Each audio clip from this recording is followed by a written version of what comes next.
난 내 아버지가 이단이라 해도 그를 화형에 처할 장작을 쌓아 올릴 것이다. 교황이자 이단 심판관인 바오로 4세. 지난 450년간 교황청의 종교재판소는 바티칸 비밀문서고에 묻혀 가려진 역사로 남아있었다. 또 온갖 억측이 난무하는 가운데 세상 사람들의 비난과 멸시의 대상이었다. 과연 종교재판소는 2000년 가톨릭 교회 역사상 가장 어두운 과거였을까? 이제 우리는 바티칸 비밀문서의 공개로 드러난 종교재판소의 진실을 파헤쳐 보기로 한다.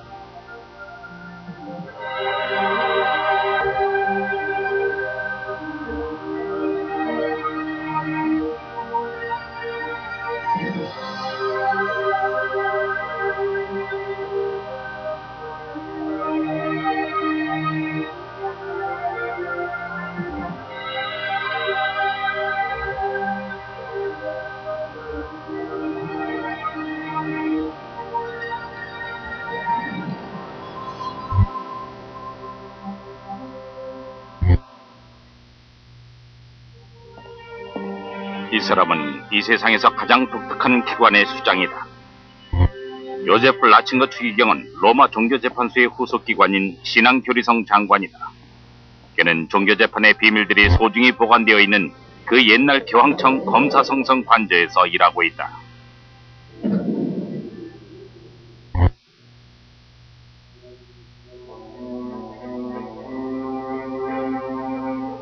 검사성성은 대중들에게 거의 알려져 있지 않은 기구이지만 거의 절대적인 권력을 휘둘렀습니다. 과거에 더욱 심했겠지만 현재도 여전히 그렇지요. 여기 이 건물에서 예전에는 종교재판소에 위임된 똑같은 교회 재판이 열린다. 그러나 어떤 사람도 신문관이란 말을 듣고 싶어 하지 않는다. 지금은 옛날과 같은 종교재판 법정은 더 이상 존재하지 않습니다. 하지만 종교재판은 여전히 우리에게 존재하고 있어요.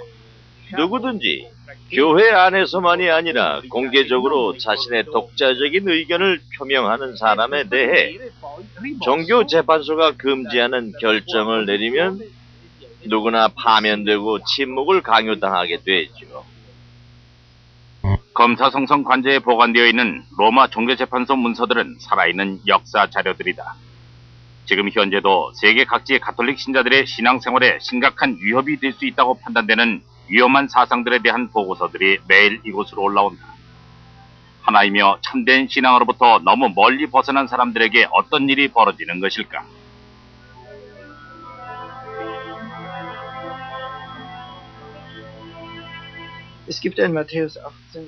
마테오복음 18장을 보게 되면 초대교회 사람들이 이와 비슷한 문제들에 대해서 어떻게 다뤘는지 잘 알 수 있는데, 먼저 1대1로 얘기해보고 그것이 소용이 없으면 교회의 말을 듣게 하죠. 하지만 끝내 교회의 말도 듣지 않는다면 그를 이방인처럼 여기게 됩니다. 현재 라친거 추기경은 대대로 내려오는 대신문관직을 수행하고 있다. 사실 젊은 시절 그는 예전의 종교재판소를 극적으로 변화시키는 데 주도적인 역할을 했다. 그는 이제 수십 년 전 자신이 강력히 반대하고 비난했던 알프레도 오타비아니 추기경의 뒤를 잇고 있다. 오타비아니는 검사성성 최후의 수장이며 종교재판의 마지막 대심판관이었다.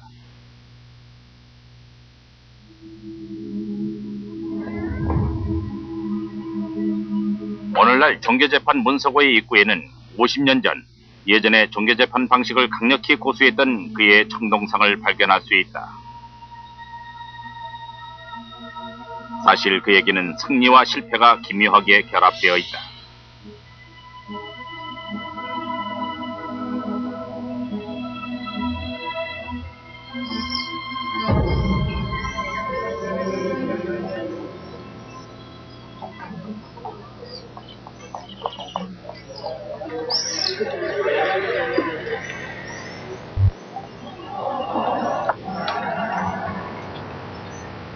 오타비아니 추기경의 이야기는 제2차 세계대전이 끝나고 무솔리니의 파시스트 독재가 막을 내린 이탈리아를 배경으로 시작한다.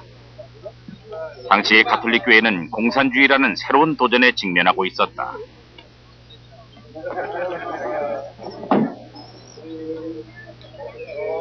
공주님 이름이 뭐지? 소피아예요. 소피아. 정말 예쁜 이름이고. 전 릴리예요. 릴리라. 내 친구나 쓰는 이름이고.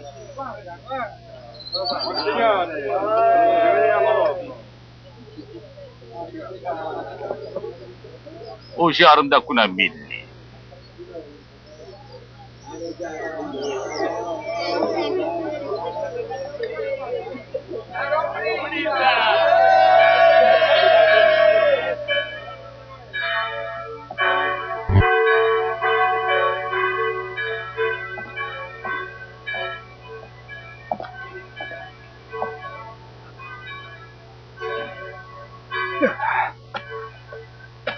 검사성성에서 오셨다고? 우리는 하느님을 두려워할 줄 아는 사람들입니다. 여기는 어쩐 일로 오셨는지. 검사성성이 시간 낭비하러 온 줄 아는가? 아닙니다. 그건 아니지요. 주기경님께서도 보시는 바와 같이 지금은 잔치 중이거든.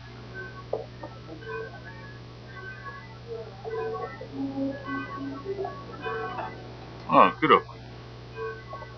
일단 혼배성사를 진행하시겠나? 중대한 문제에 대해 말할 시간 앞으로 충분하니까. 중대한 문제라니. 올해가 우리에게 얼마나 중요한지 모르시오? 이번 선거에서 공산당이 승리하면 우린 주님의 이 훌륭한 집을 염소나 돼지에게 줘야 할지도 모르.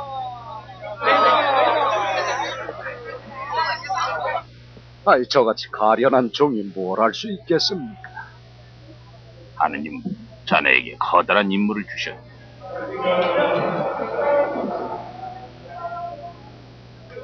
강로는 흩어진 양떼를 노리는 늑대를 무찌를 수 있는 강력한 무기.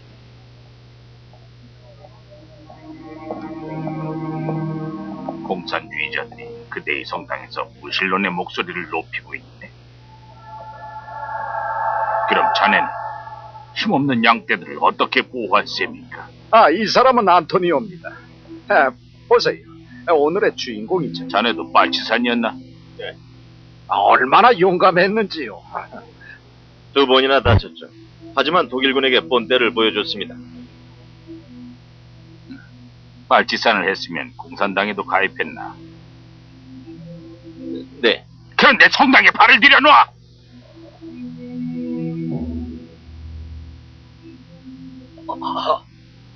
전 신랑이고 제 결혼식이라서. 몇 분 전만 해도 공산당 선거운동하면서 하느님을 조롱해놓고 혼배는 성당에서 하겠다고. 전 안토니오를 잘 알죠. 세례도 제가 줬고요. 아주 착실한 그리스도인입니다. 예. 공산주의자면 이미 교회에 박혀 있는 것이 성사를 모독하는 거라고. 어떻게 그런 말을. 무엄하고. 이 혼배는 불법이. 추기경님, 저는 정치를 잘 모릅니다. 또 공산주의자들이 위험한 몽상가들인지는 모르겠지만 제 본당 사람들은 잘 알아요. 한 사람 한 사람 다 보증할 수가 있습니다. 하느님께 버림받은 곳에서 사목하는 자네도 확실히 힘겹겠고. 그럼 내가 그 짐을 가볍게 해주겠네. 절 쫓아내시는 겁니까? 50년 동안 사목한 이 본당에서.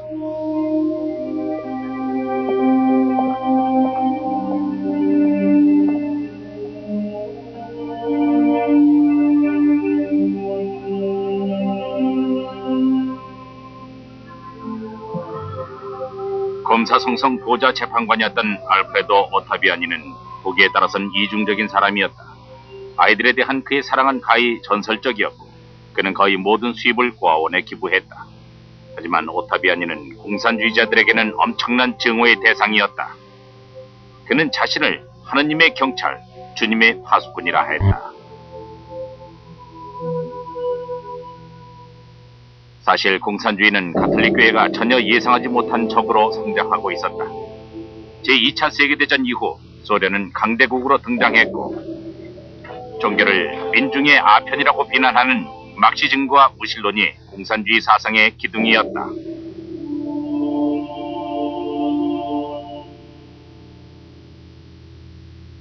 또 소련은 위성국가들의 이런 공산주의 사상을 수출하고 있었다. 공산권 진영의 성당은 창고로 전락하고 주교들은 농장 일꾼이 되어야 했다. 공산주의는 또 서유럽에까지 침투해 특히 이탈리아와 프랑스에서는 수백만 명의 사람들이 공산당에 가입했다. 이런 그들이 이탈리아 총선에서 승리한다면 서유럽 동맹은 깨지고 소비에트 제국이 확장되는 결과를 초래할 것이었다.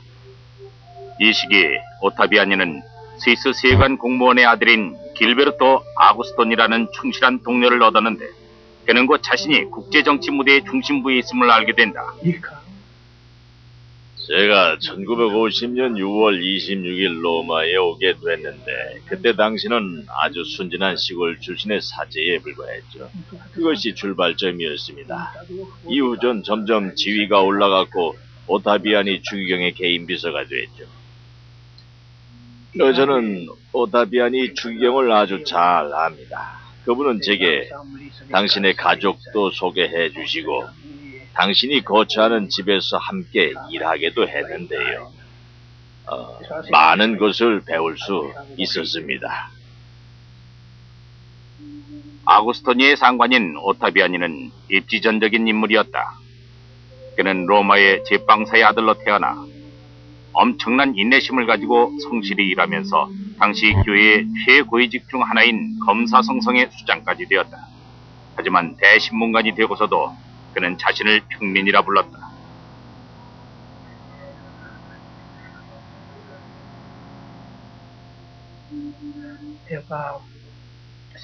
그분은 참으로 소박하고 검소한 생활을 하셨습니다. 정말이요. 그냥 거칠애로 하는 말이 아니라 정말 검소하게 사셨죠. 그리고 다른 사람들과도 사이가 아주 좋았습니다.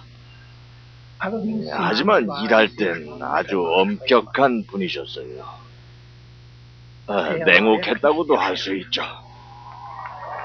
1948년 이탈리아 총선은 거의 공산주의자들의 승리로 돌아가는 듯했다. 선거운동을 하면서 그들은 가톨릭 교회를 직접 공격하지는 않았지만 오타비아니에게는 파시스트보다 더 나쁜 양의 탈을 쓴 늑대일 뿐이었다. 그분은 이렇게 말씀하셨죠. 극우 독재는 참을 수 있지만 공산주의자들의 독재는 참을 수 없다. 극우 독재와는 공존할 수 있어도 공산주의자와는 안 된다고요. 서재들은 공산주의에 대항해 성전을 선언했다. 그리고 추기경은 장군, 신부는 대위라고 불렀다.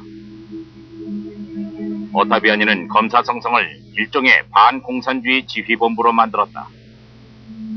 이 점에 있어서 로마 종교재판소는 그 수장인 교황 비오 12세와 그 뜻을 같이 했다.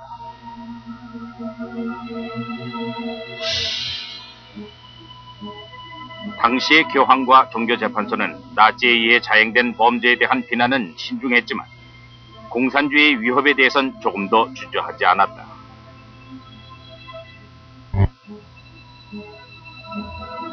그리고 공산주의 운동을 적극적으로 지지하는 가톨릭 신자는 누구라도 교회에서 파문되고 추방될 것이라고 경고했다.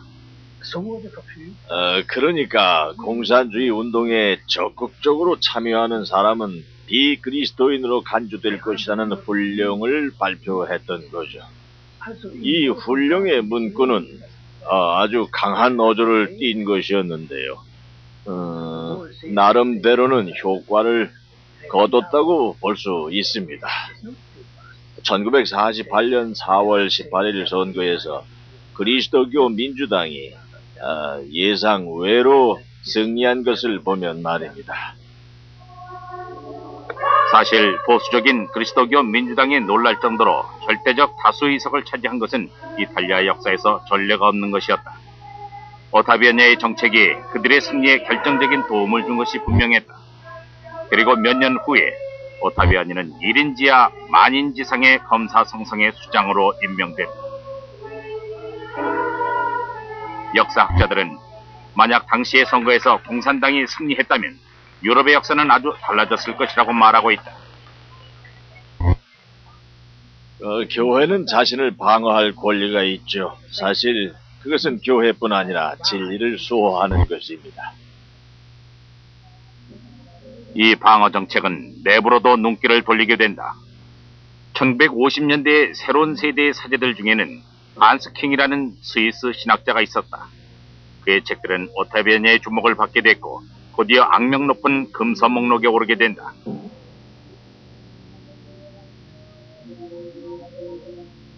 저의 조사번호, 제가 아직도 가지고 있는 사본에 따르면 제 번호는 39957I였습니다.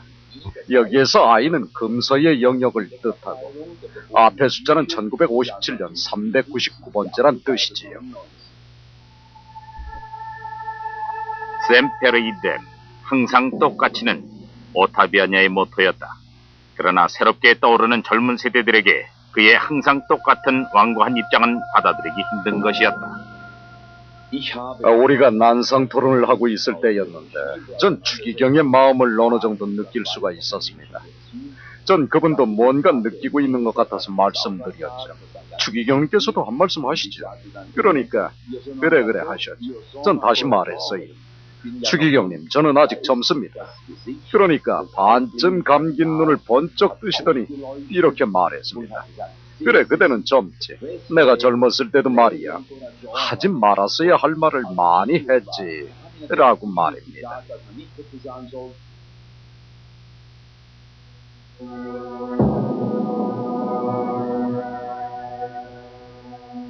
저는 사람들의 간담을 서늘하게 만드는 이분도 평범한 대화를 할 때에는 따뜻한 마음을 가지고 있구나 하는 걸 알게 됐죠. 하지만 불행하게도 신앙 문제의 재판에 연루돼 그분을 만나게 되면 그런 따뜻함은 전혀 찾아보기 힘들 것입니다. 한편 킹처럼 여러모로 야심차고 명철한 또 한 명의 사제가 있었는데 그는 바로 요제프 라칭거였다.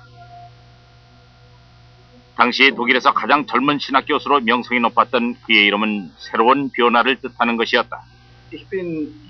그 당시 저는 검사성성의 비논리적인 방법과 지나치게 완고한 태도가 우리 시대에는 적합하지도 않고 교회법적으로 봐도 상당히 거리가 있는 게 아닌가 생각하고 있었습니다. 1959년 2월 교황 요한 23세는 전 세계 주교들의 회의인 공유회를 개최한다고 발표함으로써 세상을 놀라게 했다. 당시까지만 해도 교회의 변화와 쇄신을 요구하는 주교들은 거의 없었다. 오타비아니가 장악하고 있는 초보수적인 교황청이 있는 한 교회는 말 그대로 난공불락이었다. 신학위원회의 장이며 바티칸 공의회의 가장 영향력이 있는 사람이었던 오타비아니는 교회의 쇄신을 막을 수 있다고 생각했지만 그것은 큰 오산이었다. 한편 킹과 라칭거에게 제2차 바티칸 공의회는 잊을 수 없는 경험이 된다. 우리 두 사람은 공유회에 참여한 사람들 중에서 가장 젊은 축에 속했죠. 커다란 인상을 받았죠. 역사가 만들어지고 있다는 느낌이었습니다. 또 그렇게 거대한 역사의 현장에 서 있는 제 자신이 아주 작게 느껴지기도 했죠. 하지만 그 자리에 참가하고 공의회의 일부로 제 나름대로 공헌할 수 있다는 것은 무척이나 감사한 일이었습니다. 라칭거는 바티칸 공의회의 가장 영향력 있는 인물이었던 퀼른의 프린스 추기경과 함께 그 기간 동안 논쟁의 중심점에 서 있었다. 공의회에서 우리 두 사람은 똑같이 진보 진영의 선두에 서 있었죠. 그리고 공의회 후에 라칭거가 연설회를 열었는데 사실은 기본적이라기보다는 아주 분명하게 낡은 체제에 반대하는 말을 했죠. 신앙의 본질은 변하지 않는다. 또는 그와 비슷한 논지 아래 편협하고 낡은 방식으로 교회를 이끌고 나가는 것을 방관하는 것은 모두에게 부끄러운 일이라고 말입니다.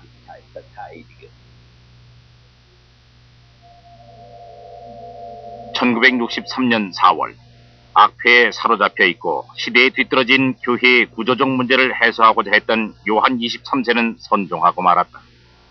이제 막 시작한 제2차 바티칸 공회에는 실패로 끝날 것만 같았다. 오타비아니 추기경은 새 교황의 머리에 삼중관을 씌워주었다. 그런데 보수파들의 격렬한 저항에도 불구하고 교황 바오로 6세는 공회를 계속 이어나갔다. 그해 프랭스 추기경은 공회에서 종교재판소를 강력히 비난하는 연설을 해 파란을 일으켰다. 그때가 두 번째 회기가 시작됐을 때인데요. 78세 연로한 나이의 프랑스 추기경께서 성 베드로 대성전에서 검사 성성에 대한 다소가 높은 목소리로 카랑카랑하게 말씀하시던 모습을 기억하고 있습니다. 좀 날카롭기는 하지만 아주 확신에 찬 목소리였어요. 이 연설 중에 모두 쥐죽은 듯 조용해졌죠.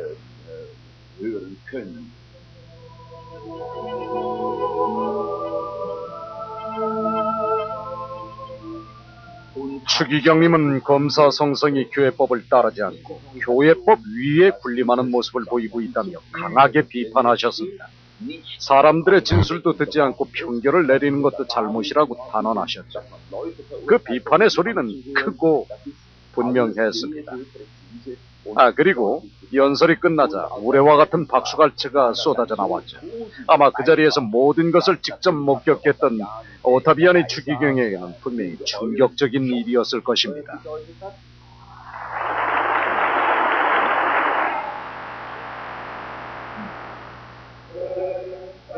이 충격적인 연설의 원고는 프랑스 추기경이 직접 쓴 것이 아니었다. 그의 자문이었던 요제프 라친거가 써준 것이었다. 이로써 라친거는 순식간에 교황청 고위 성직자들에게 이름이 알려지게 되었다. 그리고 그가 써준 연설 원고는 이전에는 상상도 못한 결과를 가져왔다.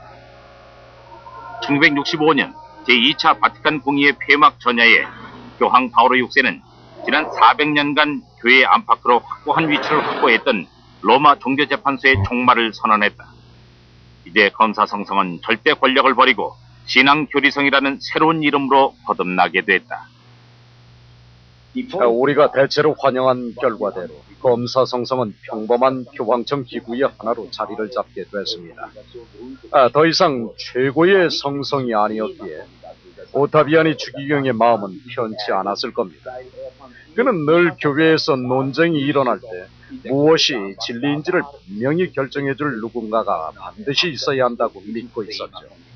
교황도 두려워했던 최고의 성성 말입니다. 때문에 교황의 결정은 검사 성성에게나 오타비아니 추기경과 그 주변 사람들에겐 엄청난 충격이었을 겁니다. 오타비아니 추기경은 도량이 넓은 분이기도 했죠. 프랑스 추기경의 연설이 끝난 후 회의장에서는 거친 논쟁이 벌어졌고 나중에 그 두 분은 식당에서 마주치게 됐는데요. 그때 오타비아니가 프랑스 추기경께 다가와서는 우리가 원하는 것은 결국 똑같은 것 아닌가. 우린 형제 아니요. 이렇게 말씀하셨어요. 자신의 모든 것이 공격당할 때 부드럽게 반응하는 그분을 보면서 이분은 참 대단한 분이시구나 라고 생각하게 됐죠. 오타비아니 추기경은 이 패배로 다시 일어설 수는 없었다. 다행히도 그는 새로운 기구의 수장이 됐지만 자신이 새로운 시대에 맞는 사람이 아님을 분명히 깨닫고 있었고 스스로 자리에서 물러나게 된다. 공의회 이후 추기경께서는 이 시대가 변화의 시대며 누군가가 자신을 대신해야 할 시대라는 걸 깨닫고 계셨죠. 자신의 역할이 끝났음을 알고 계셨어요. 교회는 정말 오타비아니아의 이상과 훨씬 더 멀어지고 있었다. 교회의 민주화를 요구하는 아래로부터의 운동이 일어났고 심지어 본당에서 사제를 뽑자는 주장도 나왔다. 이러한 운동들은 가톨릭 교회의 가장 유서 깊은 성당의 하나인 성 바오로 대성전의 주임 신부에게까지 그 영향을 미쳤는데 그는 지오바니 프란조니로 제2차 바티칸 공의회에 참여한 가장 젊은 사제였다. 하지만 그는 공의회 이후 일반인에게까지 퍼진 변화의 요구가 결국에는 심각한 갈등을 초래할 수밖에 없다는 것을 곧 깨달아야 했다. 공의회에서는 이상한 병이 돌고 있었습니다. 만장일치에 대한 강박증이었죠. 모든 문서들은 만장일치, 적어도 거의 만장일치로 승인돼야 한다는 강박관념 같은 게 있었던 거죠. 그런 상황에서 모든 공의회 문서는 이런 단어로 가득 차게 됐는데요. 만약이나 그러나죠. 예를 들어 역사적 조건을 인정한다면이라거나 주교들이 동의한다면, 로마가 동의한다면 이런저런 것들은 실행될 것이다. 이런 식으로 말입니다. 그래서 모든 사람들이 저마다 어느 정도 자신의 입장을 반영할 수 있겠구나 하는 확신을 가지고 떠나게 됐죠. 이렇게 개혁을 향하던 교회의 노력은 1968년 유럽 전역을 휩쓴 학생운동을 만나게 되면서 다시 힘을 잃게 된다. 대학은 이 격변기의 중심지였고 신학계와 각 대학의 신학과도 예외는 아니었다.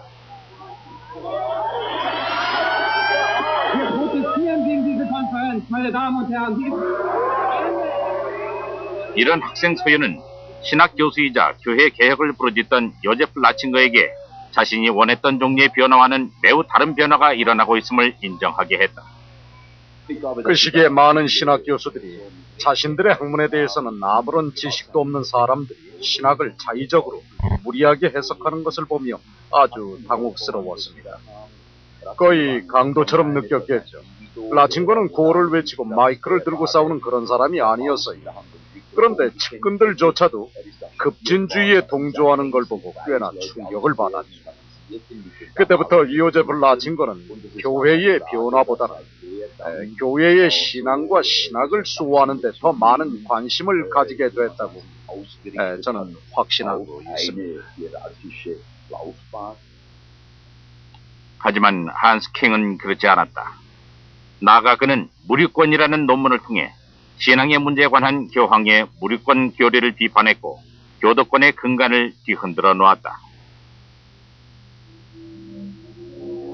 이에 교황청 신앙교리성은 가톨릭 신학교수인 킹을 10년간 조사한 후에 단죄한다.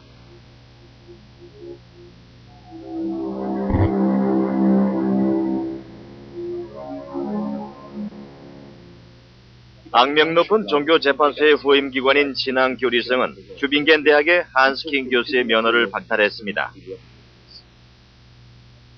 예수 그리스도로부터 권위를 찾는다는 교회, 최근에 인간 권리를 보호하겠다고 고백한 교회가 20세기에도 여전히 종교재판을 연다는 것은 자기 모순이며 무척이나 부끄러운 일이 아닐 수 없을 것입니다. 저는 재판 기록도 볼 수 없었습니다. 그 누구도 그런 서류를 볼 수는 없죠. 그래서 바티칸은 유럽회의의 인간 권리 선언문에 서명할 수 없었던 것입니다. 전 유럽회의가 열리던 스트라스부르크에 참석했을 때 교황께서 왜 서명을 하지 않느냐는 질문을 했죠. 이런 말들을 하더군요. 바티칸은 큰 변화를 원치 않는다. 그리고 성 베드로 대성전의 바로 옆에 있는 검사성성의 두꺼운 벽 속에서 일어나고 있는 종교재판에 관해서도 말하지 않는다고 말이죠. 많은 신학자들이 킹의 재판에 대해 항거했다. 반면 교회를 수호하는 쪽으로 입장을 바꾼 요제프 라칭거는 추기경이 된다. 그리고 1981년 교황 요한 바오로 2세에 의해 종교재판소의 후임기관인 신앙교리성 장관으로 발탁됐다. 그렇다면 10몇 년 전 종교재판에 반대하며 라칭거가 직접 쓴 연설의 정신은 어떻게 된 것일까? 저는 종교재판이 오늘날의 현실을 반영해야 하며 또 그것을 최우선시해야 한다는 의견에 동의합니다. 저는 또 우리가 때때로 실수를 범할 수도 있고 또 절대로 완벽할 수 없다는 것도 인정합니다. 그러나 반면에 우리를 비난하는 사람들도 우리가 하는 일은 신앙을 지키기 위함이며 우리의 신앙을 왜곡하고 반대하며 위협하는 사람들의 권리에 대해서도 최대한 존중하고 있다는 점도 인정을 해줬으면 좋겠습니다. 로마에 위치한 비아 오스티엔세와 같은 곳은 교황청의 입장에서 볼 때 신앙을 위협하는 사람들이 물러나서 머무는 곳이다. 지오바니 프란초니는 여기에서 조그만 공동체를 이끌고 있는데 그는 교회가 이단자들을 어떻게 다루는지 직접 경험했다. 교회로부터 격리되고 제거되는 과정은 거의 기계적으로 이루어집니다.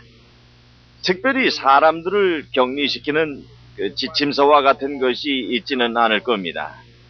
우선 자신의 사상과 입장을 바꾸도록 경고를 받게 되고 그에 따른 훈계가 주어지죠.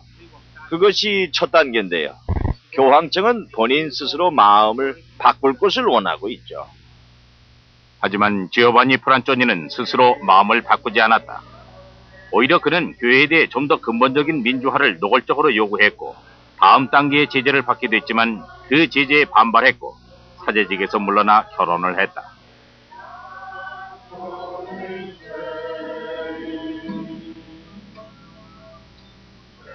다음 단계는 사뭇 다릅니다. 공적인 훈계가 주어지고 교황청으로부터 자신의 생각을 완전히 바꾸라는 압력을 받게 됩니다. 가장 낮은 단계의 징벌 수단이라고 한다면 이렇게 말할 수 있습니다. 먼저 해당하는 사람에게 자신의 정확한 입장이 무엇인지 밝혀달라는 소견서 제출을 요구하죠.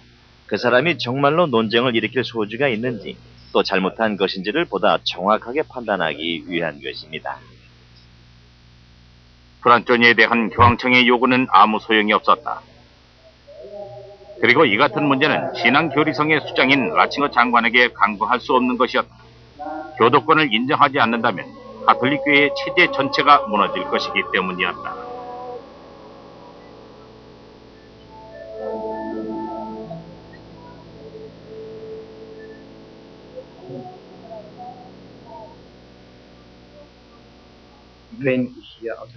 제가 교도권을 행사하는 데 있어서 가장 중요하게 생각하는 것은 저 개인의 뜻이 아니라 교회의 뜻으로 행사해야 한다는 점입니다. 언제나 개인의 뜻은 비합리적일 수 있기 때문이죠. 그러나 교회는 천상의 구원이로 만들어지고 세워졌습니다. 그러니까 개인의 뜻이 아니라 교회의 뜻, 하느님의 뜻을 항상 생각해야 하죠. 그것이 교회가 지켜야 할 유산입니다. 그것은 긍정적인 의미에서나 부정적인 의미에서나 모두 교회가 지탱하고 있는 거대한 유산이다. 몇 년 전까지만 해도 오타비아니와 같은 대신문가는 무차별적으로 다른 의견에 대해 파문과 제재를 가했다. 하지만 현재의 절차는 한눈으로 봐도 훨씬 온건하다. 요즘에는 옛날 같은 극단적인 파문은 사라지고 없습니다. 그러나 중세 시대의 화형에 비길 수 있는 일종의 격리 처분은 있죠. 그것은 정신적 화형이며 사상적 화형입니다. 항상 똑같습니다. 먼저 출두 명령을 받게 되고 저는 가지 않았습니다만 거기에 가면은 유일하게 할 수 있는 일이 미리 마련된 서류에 서명하는 것입니다. 이를 거부하면 그에 따른 온갖 제재가 가해지죠. 어느 누구도 이 법정에서는 이길 승산이 없습니다. 라칭거 추기경이 이끄는 신앙교리성의 업무는 4개의 부서로 나뉘어져 있다. 하나는 가톨릭 교리의 순수성을 보존하는 부서이고, 두 번째는 성직자의 도덕적 범죄, 특히 성직자의 성 문제에 관해 제재를 다루는 부서이며, 또 다른 부서는 혼인 문제를 다루고, 마지막 부서는 기적 현상을 다루고 있다. 그리고 바로 이곳이 종교 재판이 열리고 선고가 내려지는 법정이다. 네, 신앙교리성은 교회 조직으로 보자면 종교 재판이 이루어지는 곳이라고도 말할 수 있습니다. 달리 말하면 엄정한 법 절차에 따라 진행되는 법정으로 이루어진 기구가 바로 신앙교리성이라 할 수 있죠. 1980년대 라칭거 추기경은 남미의 해방신학 주청자들과 싸울 때 이 법정을 자주 사용했다. 해방신학자들은 민중들의 가난과 독재에 대응하기 위하여 공산주의자들과 손을 잡았다. 그들은 민중의 교회를 외쳤고 예수를 막수와 비슷하다고 생각했으며 계급투쟁이란 말도 서슴지 않고 사용했다. 교황청에게 이런 해방신학은 교회의 존립 문제와 연결되는 것이었다. 전 세계 가톨릭 신자의 반 이상이 남미에 살고 있었고 이곳에서 균열이 시작되면 세계 교회는 큰 위기를 맞게 될 것이기 때문이다. 이에 라칭거 추기경은 해방신학을 단죄한다. 해방 신학을 따르는 한 교회의 직무는 신학적인 것이 아니라 정치적인 것이 돼버립니다. 그것은 정도에서 벗어나는 것이죠. 종교는 이념이 아니니까요. 또 그리스도인이 정치화돼서 하나의 당만을 지지하고 하나의 정치 노선만 신봉하게 된다면 결국 그리스도께서 이 세상을 구원하는 것이 아니라 정치가 구원을 가져온다고 생각하기 쉽습니다. 이것은 신앙과 양립할 수 없는 것이며 신앙을 정말로 잘못된 방향으로 이끌어갈 수도 있죠. 무자비한 남미의 현실에서 그리스도를 통한 구원은 아주 먼 일처럼 보인다. 남미의 어떤 성직자들은 막시즘과 싸우기 위해서 진위가 의심스러운 반봉건적 대지주들과 군부와 공개적으로 손을 잡기도 했다. 이에 대해 1980년대 남미의 독재자들은 예수를 선동가로 오해하는 사람들을 반대하는 신앙 교리성의 용기 있는 행동에 감사를 표하기까지 했다. 반면 수천 명의 사제와 수녀들은 사회적 정의를 위해 싸우다 목숨을 잃기까지 한다.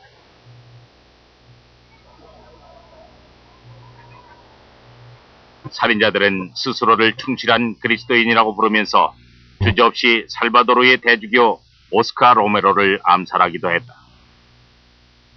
이에 해방신학자 레오나르도 보프 신부는 해방신학에 대한 교황청의 이해 부족에 크게 격분했고 카리스마와 권력이라는 책을 통해 교황청은 소련의 스탈린 공산당과 다를 바 없다는 비교를 하는 데까지 이른다.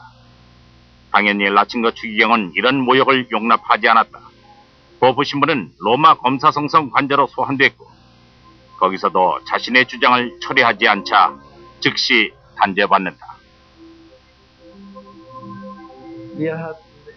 우리는 그에게 전 세계를 다니며 순회 강의하는 것만은 1년간 중단해달라고 요청했습니다.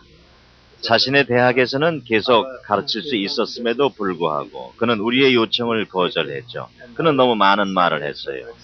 우린 그의 책에서 제기된 질문들에 비추어 그가 순회 강연을 중단하는 것이 좋겠다고 생각했고 이를 받아들이면 안식년 같은 것을 줘서 우리가 그에게 말하려고 하는 바는 무엇인지를 생각해 볼 시간을 주고 싶었던 것입니다.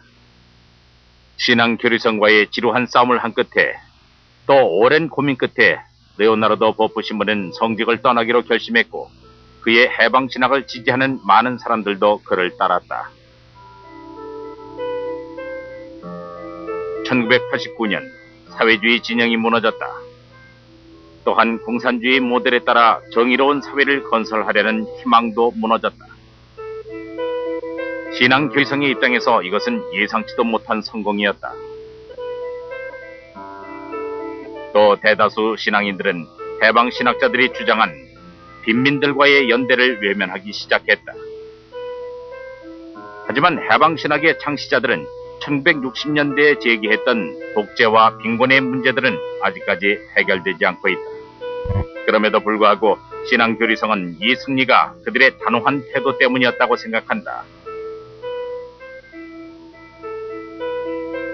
트르히뇨 추기경은 신앙 교리성에서 유일한 남미 출신 위원이다.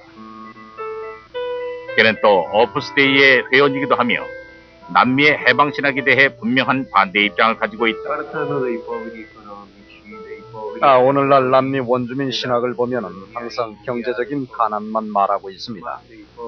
그러나 가난에는 낙태로 살아당해 태어나지도 못한 가난한 이들도 있고 무능력하기 때문에 가난한 사람들, 또 안락사같이 생명을 경시하는 이념적 공세에 굴복한 가난한 이들, 이렇게 다양한 종류의 가난한 사람들이 엄연히 함께 존재하고 있죠. 하지만 그들은 이런 가난은 결코 말하지 않죠. 거의 2천만 명의 주민이 모여 사는 거대 도시 상파울로는 세계에서 가장 성장 속도가 빠른 도시 중에 하나다.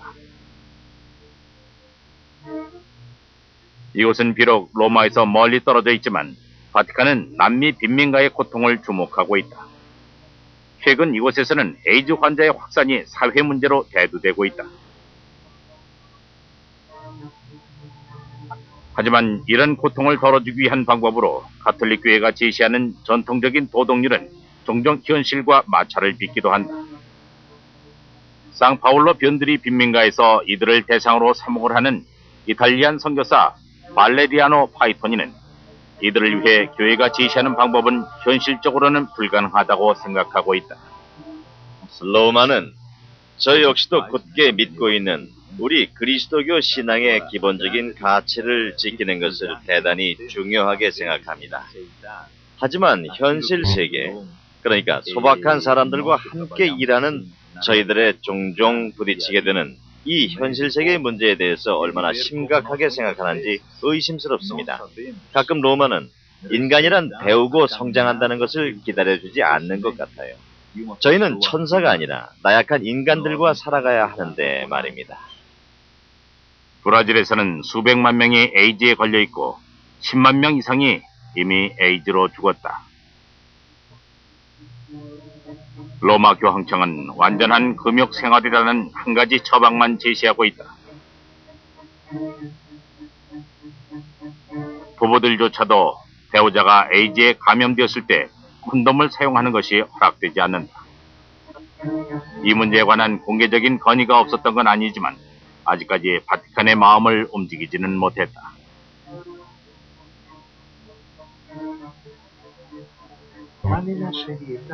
옳지 못한 방법으로 대중들에게 상업적으로 온갖 것을 제공하며 타락시킨 사람들은 지금 다 어디에 갔습니까? 어떤 사람들이 교회를 보고 융통성이 없고 부정적이고 언제나 안 된다고만 말한다고 충상몰이약하고 있습니다. 그 사람들이 에이즈에 대처하는 가장 좋은 방법이 뭔지 몰라서 그럽니까? 그건 말이죠. 부부간의 정절. 여성의 존엄성에 대한 존중이죠. 그리스도는 2000년 전에 이 세상에 오셨고 교회는 그 2000년 동안 부부간의 정절에 대해서 가르쳐 왔습니다. 하지만 그동안 부부간의 정절 문제가 좋아져 왔다고 말하긴 힘들 겁니다. 이따금 저는 콘돔과 제가 날마다 가르치는 정절 중 어떤 것이 더 어리석은지 알 수 없다는 농담을 하기도 하죠. 파이토니 신문은 현재 성인과 아이들을 위한 3가지 에이즈 방지 사업을 책임지고 있다. 실제로 일을 해본 결과 그는 로마의 방식을 따르지 않을 때 사람들을 더 도울 수 있다는 것을 배웠다. 파이토니는 에이즈에 감염된 본당 신자들에게 콘돔을 쓰라고 권유한다. 그러나 그 일을 중단하라는 교황청의 요구는 갈수록 높아진다. 브라질에서는 많은 사람들이 파이토니를 에이즈 예방을 위한 콘돔 사용 운동을 시작한 영웅으로 생각한다. 어떻게 보면 그것이 제가 할 수 있는 최선의 선택이었는지도 모릅니다. 어느 시대를 막론하고 모든 사람들은 자신들에게 맞는 나름의 방법으로 목숨을 지켜왔습니다. 오늘날에는 콘돔만이 에이즈 확산을 감소시킬 수 있는 유일한 길입니다. 옛날 사람들이 그랬듯이 우리도 우리의 방법, 즉 콘돔으로 목숨을 지켜야 하는 거죠. 사실 콘돔에 대한 논쟁은 교황청이 직면하고 있는 문제 중 해결책이 잘 보이지 않는 여러 문제 중에 하나일 뿐이다. 독일에서는 정부가 합법적으로 임산부의 낙태를 허용하기 전에 낙태를 피할 수 있는 여러 가능성들을 소개해주는 상담소를 운영하는데 여기에 가톨릭 교회가 참여할 것인가를 놓고 교회 내에서 심한 대립을 경험하기도 했다. 또 이런 문제는 다른 종교나 다른 그리스도교 종파들과 로마 교회와의 관계를 악화시키기도 했다.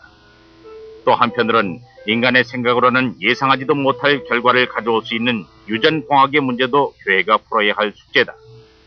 이런 문제를 20년 넘게 다루고 있는 신앙교류성의 수장 라친거 추기경은 비록 내성적이었던 학자 출신이었지만 지금은 교황청의 핵심 인물이다. 이런 라친거의 이미지는 그의 조국이 독일이었기 때문에 더욱 왜곡되긴 했지만 전형적인 대신문관이다. 신뢰가 될지 모르겠지만요. 어떤 사람들은 교황 요한 바오로 2세가 우두머리이고 추기경님은 그 충견이라고들 하는데요. 어떻게 생각하시는지. 적어도 저는 그렇게 되지 않으려고 노력합니다. 물론 추기경의 의무는 교황님께 직접 비판이 향하지 않도록 막아서는 것이기도 하지만 말입니다. 저는 교황님이 어떤 논쟁에 휩싸이기보다는 그런 일은 그 옆에 사람이 맡아서 하도록 하는 것이 현명하다고 생각합니다. 그래야 교황님은 만인의 아버지로 남을 수 있고 사람들이 모든 것을 인정하지는 않는다고 해도 교황님을 존경하게 되죠. 그러나 제가 채찍을 들고 다른 사람들을 곤란하게 하는 것을 즐기는 것처럼 보거나 그래서 선하신 교황님을 당황하게 만들고 있다고 표현되는 경우가 있다면 그것은 전혀 사실과 다릅니다. 풍자일 뿐이죠. 지난 몇 년 동안 추기경 주위에는 그를 완전히 지지하기 위해 세계 전역으로부터 젊은 학자들이 몰려들었다. 그들은 라친과의 다른 면, 즉 그의 엄청난 신학적 지식을 알고 존경한다. 이 새로운 세대의 주요한 인물들 중에 한 명이 비밀 문서국장이며 스페인 출신의 알레한드로 시프레스 몬시뇨리다. 저는 조그마한 시골 마을의 사제였는데 로마 유학을 준비하고 있었죠. 그런데 어느 날 주교님께서 오셔서 공부하는 것도 좋지만은 다른 길을 갈 수도 있네. 로마 신앙교리성의 라친과 추기경과 함께 일해보는 것이 어떻겠나 하고 말씀하셨죠. 처음에 전 어안이 벙벙해 말문이 완전히 막혔습니다. 라친과 추기경님은 젊은 신학도였던 저에게 상상도 못할 분이셨거든요. 교황청, 신앙교리성을 어떻게 엄두를 내겠습니까? 그래서 한마디도 못하고 서 있다가 겨우 주교님께 말씀드렸죠. 교구를 위해서라면 어떤 것이라도 하겠습니다 하고 말입니다. 그렇게 해서 이곳으로 오게 된 겁니다. 신앙교리성의 공증인으로서 몬시뇰 시프레스는 종교재판을 처리했다. 1998년 라친과 추기경은 그에게 특별한 임무를 맡겼는데 그것이 바로 연구자들을 위해 종교재판소의 문서고를 개방하는 일이었다. 이러한 결정은 많은 성직자들의 반대를 무릅쓴 것이었다. 그것은 역사상 유례가 없는 사건이었다. 문서고들은 이제 죽어있는 도서관이 아니다. 오래된 소리들은 신앙의 연속성을 증명해주고 있다. 우리 중에 누구도 문서고에 어떤 자료가 보관되어 있는지 알 수 없었습니다. 결국 제가 담당하게 됐지만은 문서고를 개방하는 이 일은 정말 모험 같은 일이었죠. 역사의 블랙홀로 뛰어가는 일 말입니다. 모든 비밀이 밝혀지면 종교재판소는 이제 더 이상 세상에서 가장 오래되고 많은 사람들의 관심을 불러일으키는 비밀기관이 아닐 것이다. 하지만 1903년 이후의 소리들은 아직도 봉인된 상태로 남아있다. 모든 문서들은 그 종류에 따라 특별히 그 문서를 다루는 부서가 있는데요.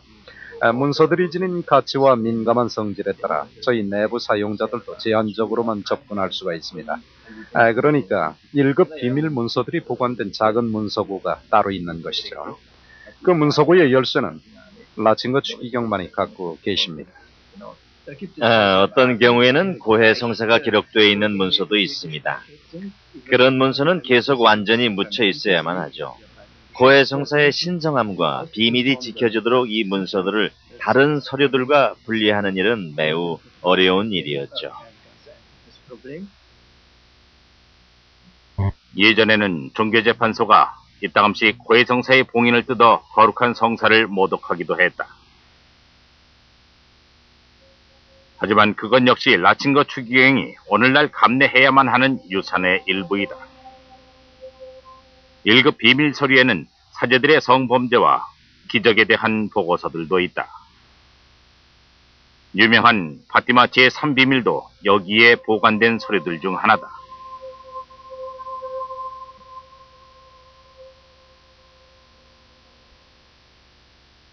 오늘날 현대 종교재판소가 하는 주된 업무 중 하나가 바로 기적심사다. 여기 프랑스의 로르드처럼 전 세계의 수백만 명의 사람들은 기적이 일어난 신비스러운 곳으로 순례한다. 로르드는 교회도 인준을 했고 사람들도 신성한 곳으로 생각하는 성지인데 신앙 교리성에게 참된 믿음과 이단적 미신 사이의 경계선은 아주 분명하다.